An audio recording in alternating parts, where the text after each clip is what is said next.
इस कहानी के सभी पात्र और घटनाएं काल्पनिक हैं, जिसका किसी भी व्यक्ति या घटना से कोई संबंध नहीं है।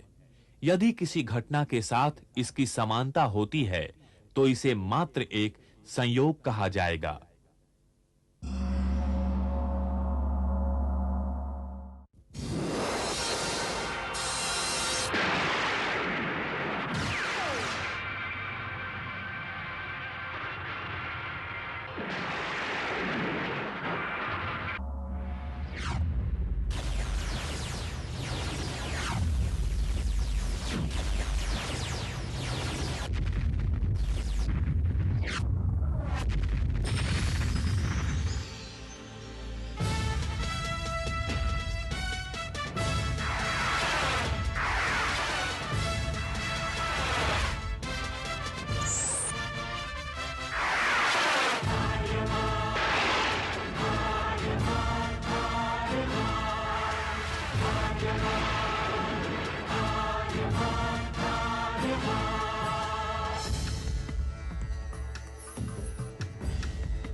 दिग दिगंत और अनंत तक गूंजायमान है।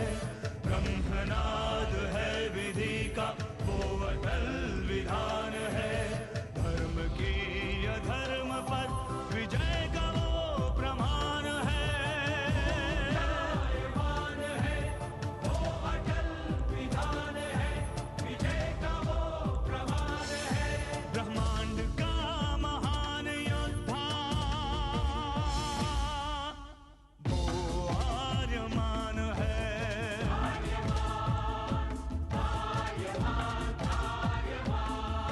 ब्रह्मांड का महान योद्धा वो आर्यमान है। आर्यमान है।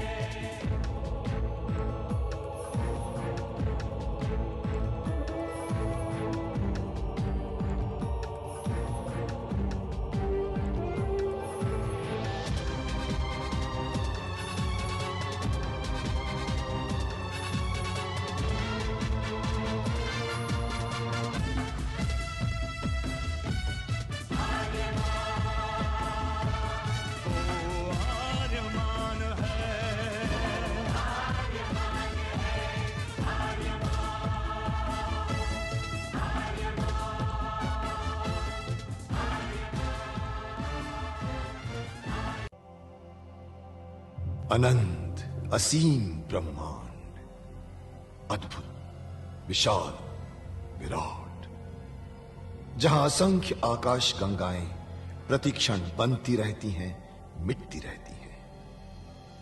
हर आकाश गंगा में होते हैं अनगिनत तारे, अनेकों सूरज, और सूरज के साथ होता है अपना सौर मंडल, जिसमें रहते हैं अनेकों ग्रह।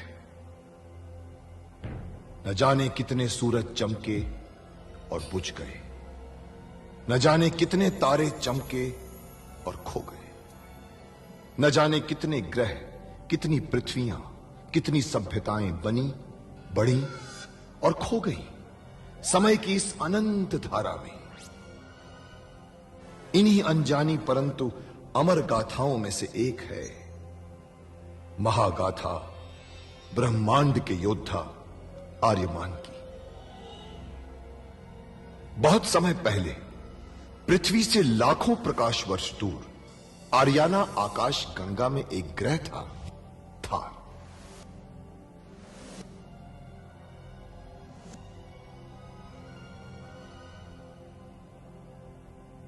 थार एक रेगिस्तान था, पानी की बूंद नहीं थी, फिर भी पूरे ब्रह्मांड के लिए मूल्यवान था थार, क्योंकि थार में थी ऐसी खाने जहां से दुर्लभ जीवनदायी पदार्थ निकलता था, जिसे थारस कहते थे। यह किसी भी ग्रह की जहरीली से जहरीली हवा को भी रासायनिक प्रक्रिया से प्राणवायु बना देता था, जीने के लायक बना देता था। कहावत थी, थारस जिसके वश में, पूरी आकाश गंगा उसके वश में। आर्याना आकाश गंगा की संरक्षक संस्था ओमियान के नियमों के अनुसार थारस को कोई भी व्यक्ति अपने वश में नहीं कर सकता था। यहां तक कि थार ग्रह का राजा जारांत भी नहीं। राजा होते हुए भी जारांत अपना राज्य गणतंत्र प्रणाली से चलाता था। खानों से निकलने वाले थारस का 25% भाग ही थार ग्रह के हिस्से में आता था। बाकी का हिस्सा ओसेक अंतरिक्ष संगठन में चला जाता था। ओसेक आरियाना आकाश गंगा के व्यापारियों का संगठन था और जिसका संचालन अंतरिक्ष में बनाए गए एक कृत्रिम ग्रह ओसेक से होता था।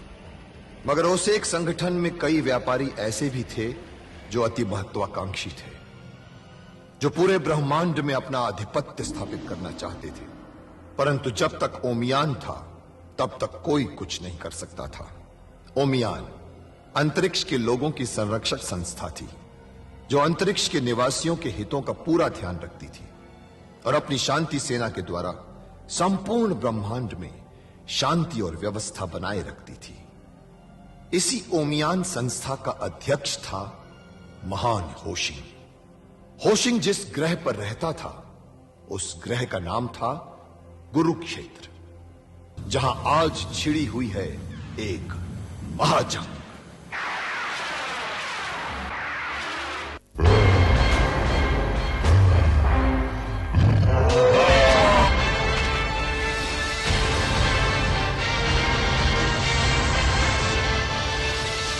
आर्यमन, इस यंत्र से हम छूट सकते हैं।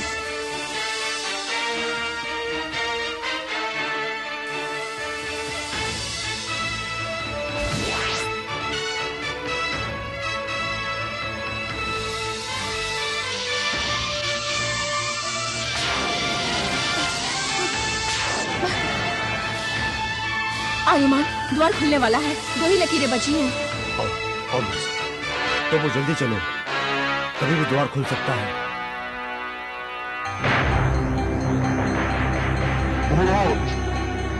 आकाश गंगा का द्वार खुल गया। आकाश गंगा का द्वार खुल गया।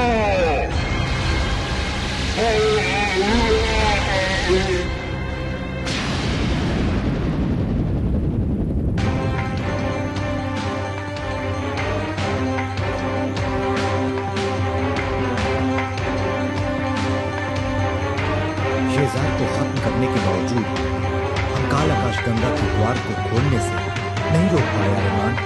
हमारी जीत हार में बदल चुकी है आर्यमान। अब फिर से आजाद हो जाएंगे धुमांतर के शरीर के कण, जो अब तक इस काल आकाश गंगा में पाप फैला रहे थे। द्वार के खुल जाने से पूरे ब्रह्मांड में पाप फैलाने लगेंगे और उससे भी बड़ा खतरा धुमांतर के शरीर के कण का आपस में जुड़ जाने का है।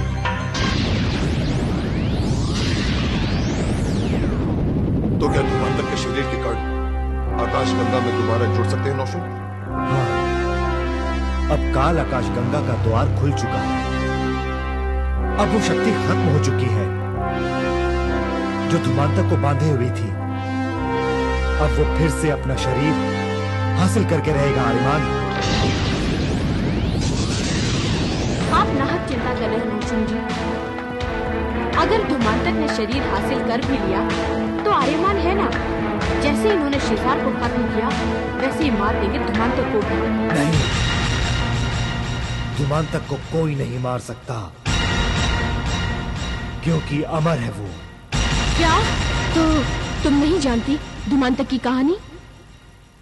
वो सचमुच अमर है शीरा, क्योंकि उसका जन्म आज से 4500 वर्ष पूर्व धूमकेतु पर जीवाणुओं से बने अंडे से हुआ।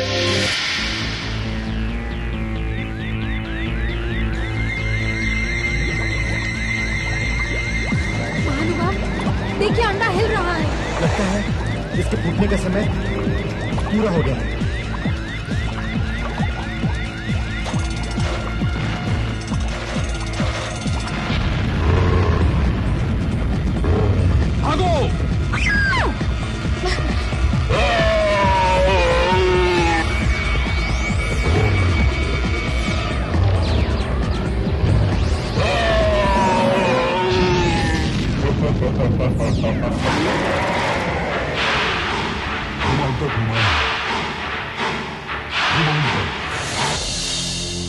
बहुत महत्वाकांक्षी था, पूरे ब्रह्मांड को अपना गुलाम बनाना चाहता था।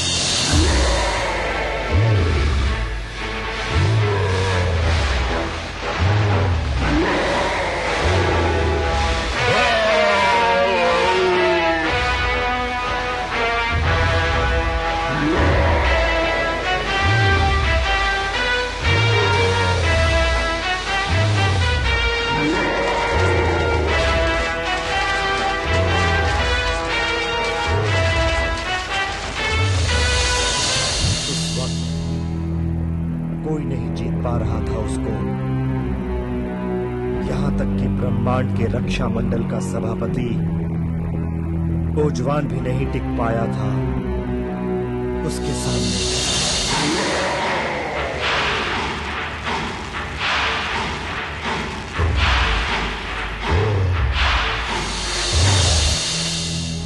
तब उसके गुरु की आत्मा ने उपाय बताया था ओजवान को धुमांतक को वश में करने का। उन्होंने 3 विशिष्ट चीजें बनाने के लिए कहा था ओजवान को। कौन सी 3 चीजें? एक दिव्य यान, एक दिव्य तलवार और एक दिव्य वस्त्र, जिसे ब्रह्मांड के वैज्ञानिकों ने विशिष्ट ऊर्जा से बनाया था।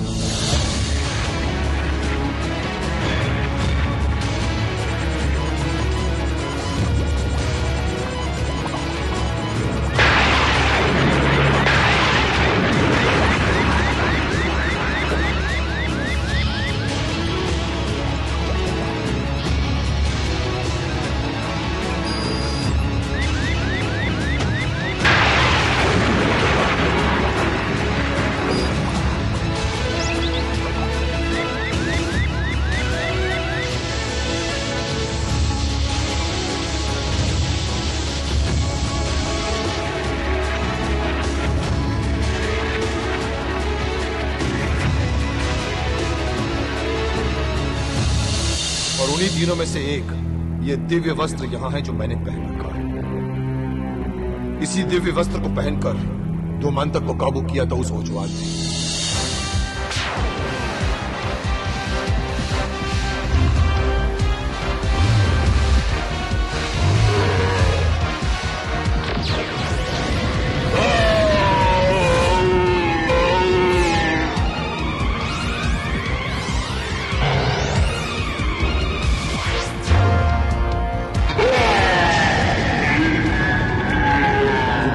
बिखर गया। ओजवान ने फिर काल आकाश गंगा के द्वार को बंद करके कैद कर दिया और आज वो द्वार फिर से खुल चुका है। लेकिन 4500 साल पुराना वस्त्र तुम्हें कैसे मिल गया आर्यमान? मेरे गुरु ने मुझे दिया है शिला। शायद मैं ओजवान का पुनर्जन्म इसलिए। परंतु अभी भी दिव्य यान और उस दिव्य तलवार चंद्रहास को मुझे खुद छूना। पूरे ब्रह्मांड की रक्षा करने की जिम्मेदारी जो मेरे कंधों पर मेरे गुरुदेव ने सौंपी है, उसके लिए उन तीनों चीजों का मेरे पास होना बहुत जरूरी है। और अब तो धुमांतक पर काबू पाने के लिए भी तुम्हारे पास उनका होना जरूरी है आर्यमान। इसलिए हमें समय गंवाए बिना चंद्रहास की तलाश में निकलना चाहिए आर्यमान। तुम ठीक कह रहे हो प्रभु। अब हमें सचमुच चलना चाहिए। चाहूं तो भी रोक नहीं पाऊंगी। सोचा था कि जीत के बाद कुछ दिनों तक कहीं नहीं जाने दूंगी तुम्हें। हाँ, पर हर सोचा हुआ पूरा कहाँ हो पाता है शीला। लेकिन जरूर तुम्हारी इच्छा पूरी करेंगे हम। चंद्रहास मिलने के बाद जरूर आएंगे हम। और बातें भी तक करेंगे। अब हमें चलना चाहिए। चलो, मैं तुम लोगों को यान तक छोड़ देती हूँ। आओ।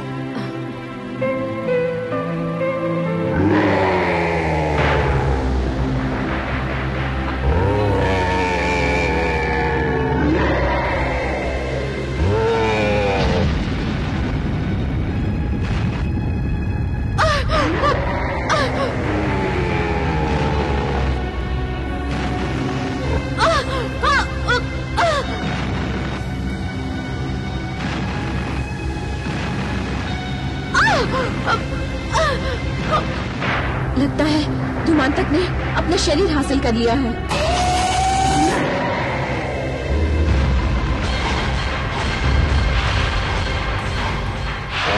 आखिरकार तू फिर से मेरे सामने आ गया अदमे इंसान। इस बार तू बच नहीं सकता, क्योंकि मैं धूमांतक हूँ, धूमकेतु का बेटा धूमांतक। तेरी मौत हर बार मेरे हाथों लिखी हुई है धूमांतक, इसलिए तू फिर मेरे सामने आ गया। तेरी वजह से हजारों सालों तक कण कण में बिखर कर कैद रहना पड़ा इस काल आकाश गंगा में। लेकिन अब तेरा बनाया आकाश गंगा का बंद द्वार खुल चुका है, खुल चुका है। आजाद हो चुका है धूमांतक। अब तुझे नहीं छोड़ूंगा ओजवान। मैं ओजवान नहीं, आर्यमान हूँ, आर्यमान। ब्रह्मांड से तुम जैसे को खत्म करने वाला एक योद्धा। मगर धूमांतक खत्म नहीं हो सकता, कभी खत्म नहीं हो सकता। खत्म तो अब तू होगा।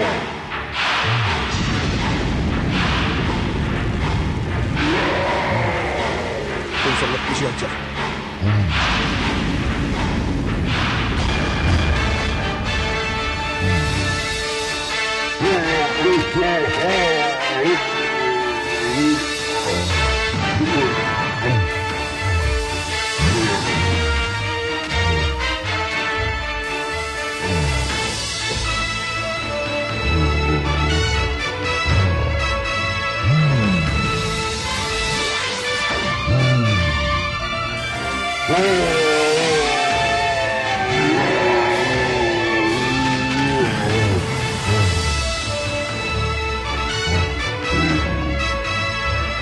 आर्यमान, समय मत गवाओ, इससे लड़ना छोड़कर चंद्रहास को ढूंढने चलो।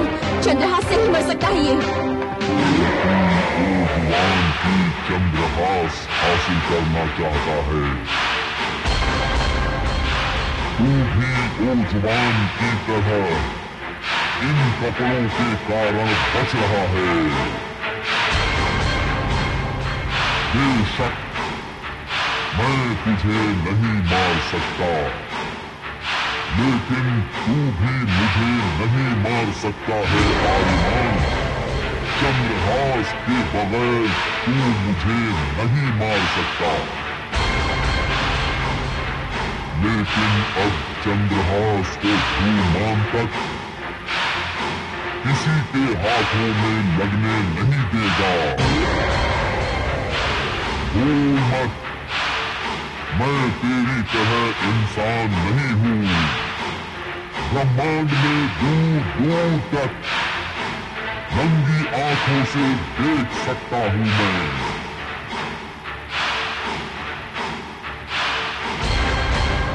उस चंद्रहास की गंध को सूंघ कर उसे ढूंढ सकता हूँ मैं, इसलिए जा रहा हूँ मैं। चंद्रहास को ढूंढने जा रहा हूँ मैं। और तुम लोग यहाँ पर तड़प तड़प कर मरोगे, तड़प तड़प कर मरोगे।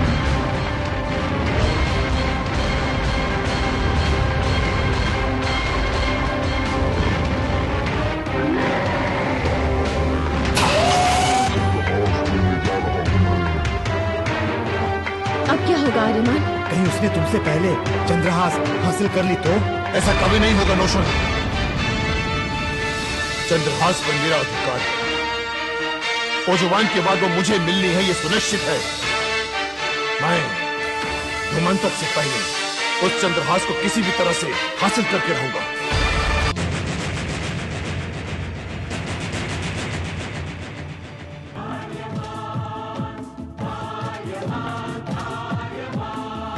ब्रह्मांड का महान योद्धा वो आर्यमान है।